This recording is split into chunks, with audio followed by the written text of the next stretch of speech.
Good morning for our attendees. My name is Cynthia Stubblefield Walker, and I'm actually a member of the History Task Force, Saving What Once Was.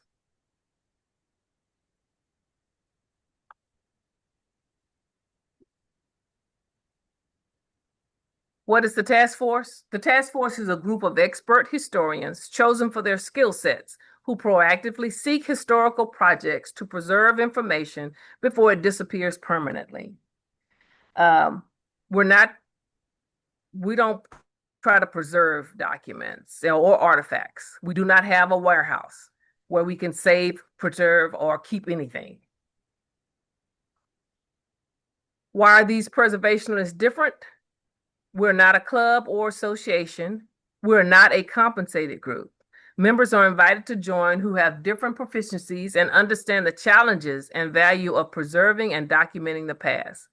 We look for disappearing history or research projects. We do not wait for historical events or items to come to us. We actively seek information that generally leads us to groups and organizations that need what we do but do not know how to find us or how to get the work done. When and why was the task force formed? The organization was formed in 2020 by a group of like-minded researchers who initially came together to determine whether and where historical research and gaps existed, and whether this was something the group could participate in. The think tank we developed takes a deep dive into areas that are not necessarily considered, primarily because the needs have not been a focal point for the community, the media, or social influencers. Case in point, the Greenwood Plantation files. The files have been explored and documented, but the histories were not connected to living descendants. I'm not sure if anyone who's aware of it, there's a database that's housed on the Family Searches website of Greenwood Plantation files. These files are plantation records that date back from 1844 through emancipation that talk about the move of Greenwood Plantation. Some of their slaves moved to Texas, and one of the sons keeps a diary of the move. It talks about, which has a lot of detail, and this may have been common I don't know if it was or not, but it may have been common, but these records actually survive. 16 journals actually survive, and they give a lot of research, give a lot of detail about that move of this plantation from Alabama to Texas. With the task force researchers, we have members and research participants who have recognized and highlighted the ancestral connection in these slave records for families living today. So in other words, what it did was we took the plantation files that there's a lot of information on them, talk about the detail of what's going on in the plantation, but we took those people that they list and identify, and we moved them forward to current day. And I'll show you that later on in the presentation. As mentioned, we are a family of expert researchers in the area of family ancestral information, the Greenwood records, understanding of building structural significance. Thomas Chapel has a stadium design, and environmental retention as far as what kept the community together, and family linkage significance for African Americans in particular, looking at Black cemeteries, especially those that were lost or forced to abandon. I'll talk about that a little bit later as well.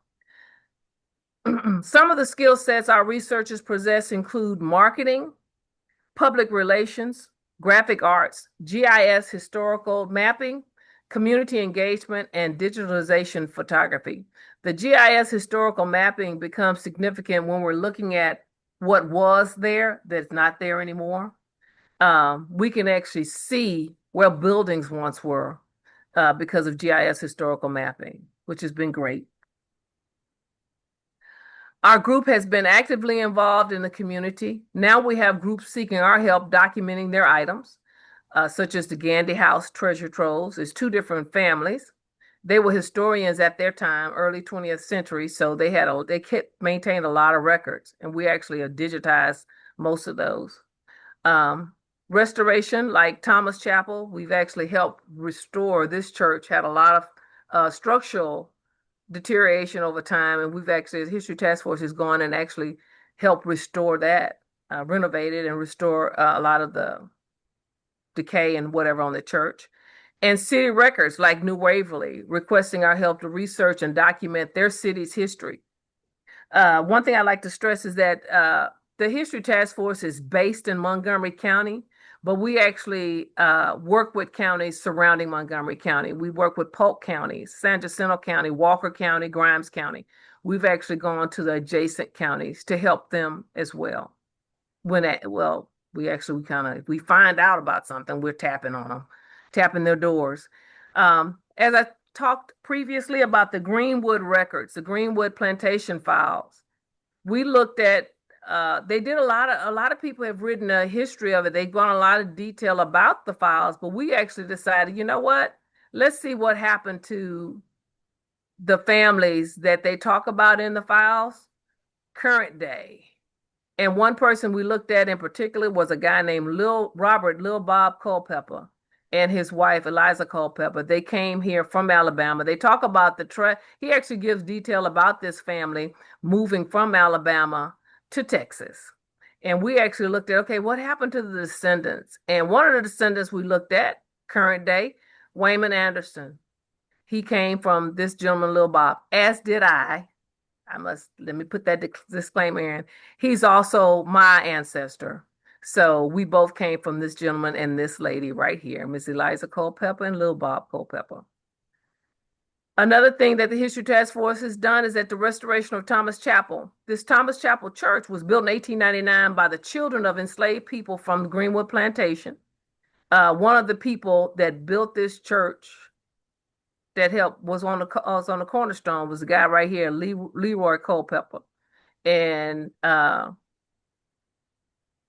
he was one of the people on the cornerstone of this church that was built. The church itself was built in 1899, and it's still in operation today. It has a stadium design because in 1899, as you know, there was no electrical connections as far as lighting and whatever. So the church would have had windows that open. All the windows in this church opened, and it's designed so that you could hear acoustically from the front. If you're sitting at the back of the church, you hear as well as you would if you sat at the front. It has a stadium design. It inclines. The windows, of course, it has the way it's designed, the ventilation, it keeps the church cool from the way the windows and everything are designed. Addison Gandy House. We inventoried the contents of the home, books, and original clothing of the family. This house dates back to the early 20th century. And they had all these clothing. This house is actually it's one of the places where we use, the Montgomery County highlights during the month of December. They do a historical tour here. So give people an opportunity to see what a facility would have lived, a home would have looked like and lived in, that was lived in the early 19th century. 20th century. And the Gandy Digitization Project, these two families are linked, as you might guess. This was a family that actually did a lot of historical preservation themselves, which helps a lot in that we are able to digitize a lot of the documents that they preserved and saved. That are actually on the Family Search website now that you can actually access and see. Just tells you letters and things that are going on, conversations that are going on between people during the early 20th century. This is one of the, as I talked about with family connections and cemetery. This is Reverend Lee Culpepper, same gentleman that was on the cornerstone of that church that we just saw, Thomas Chapel, and this gentleman also on the cornerstone of that church. These two people are buried in one of those forced abandonment cemeteries. This cemetery was cut off because the people surrounding it was trying to keep it hidden from developers that were coming in the area. But we were able to rediscover it, and we actually went in and cleaned off some of the headstones. It's not easy to get to it even today. for obvious reasons. It exists, but they don't really want the people around it doesn't really want it highlighted that people will know there's a cemetery over there on that hill. It's on a hill.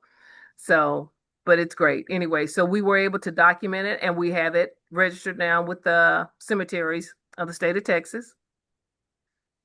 And this is a historical cemetery tour that we participate in annually. It's in Montgomery. We actually have one of our participants, one of our task force participants that actually doing reenactment of the event, a historical event that took place in Montgomery County, along with the student. They've been doing this for several years. I say he started a little boy, but he's now a grown man. So that's been really interesting. And one might say that for many items we digitize and photograph, these records are now saved before they make a fatal ride to the dumpster. And that's just out of necessity. You can't keep everything. You know, as y'all know, when you start warehousing everything, you need a warehouse if you're going to try to keep all the documents that historical documents that you run across. But history should never be undervalued or ignored. It is precious when recorded, but fades quickly when disregarded. Unrecorded history is sometimes rediscovered, but many times it's permanently lost. And we do have a website on Facebook. I mean, we have Facebook web page, and we have, I'm sorry, we have a web page and we have a Facebook page. Facebook page is History Task Force, and our web page is historytaskforce.org. If you want to reach out to us, you can on either one of those sites. We like to stress that historical documents can be full of long forgotten memories and even secrets. If you find them, always record them because you may not think they're significant today, but by the time you want to find out information, want to see something about them, you won't be able to find them. So when you find them, record them digitally, especially now because you can record a lot of documents and save them and set them up so they're researchable. And that's it. And if we have any questions, please feel free to ask. If you need any additional information from us, please reach out on our History Task Force page, Facebook, or our historytaskforce.org. Such a cool group. How many people are working with the task force? I would say about a 9. Okay, and I want to say 8, between 8 and 9. And you might think, okay, that's not a lot of people. Well, we're Montgomery County, and we're based in Montgomery County, and we go outside of Montgomery County, but there are also small counties as well: Polk County, San Jacinto County, Grimes County. The largest county is going to be Walker County, but at one point, part of Walker County was actually Montgomery County. They just encroached upon us and taken part of it Yes, for they Walker have. County. So, yes. And one thing I'd like to stress too, when we're looking for those hidden histories or forgotten histories, those small towns out, around in and around Montgomery, even in Montgomery, small cities inside of those counties, those little mom and pop stores, just going in there and talking to the people, you'll be surprised at what they have, and they're not preserving it. They don't know to preserve it and they don't know how to preserve it. And that's what we come in and try to help them do. And we, of course, once again, preserve it digitally, not physically, because we couldn't possibly maintain everything that we run across. No, it's the benefit of unlimited digital storage, right? Hello. Since that's It's come about, amazing. it's like, oh yeah, we can save that for you. We can Mhm. keep it. You can have access to it years to come. It'll be there. Just like this, as Cindy was telling me, well, we're recording these so you won't have to look at it today or tomorrow or next week or even next year. It'll still be there. I'm like, oh, okay. So that's what we do. We save it so for years to come, you can have someone who can look back and say, it's like finding those old photographs that you remember seeing when you were small, but you didn't know what happened to them. Now all of a sudden you see them again. It's like, who did they say that was? It would be great if we had it digitally and it's actually documented what it is and who it is. So That's incredible. Well, thank you. I learned so much. I appreciate it. if you have any questions, just reach out to us on our page. Okay. Thank you. Thanks.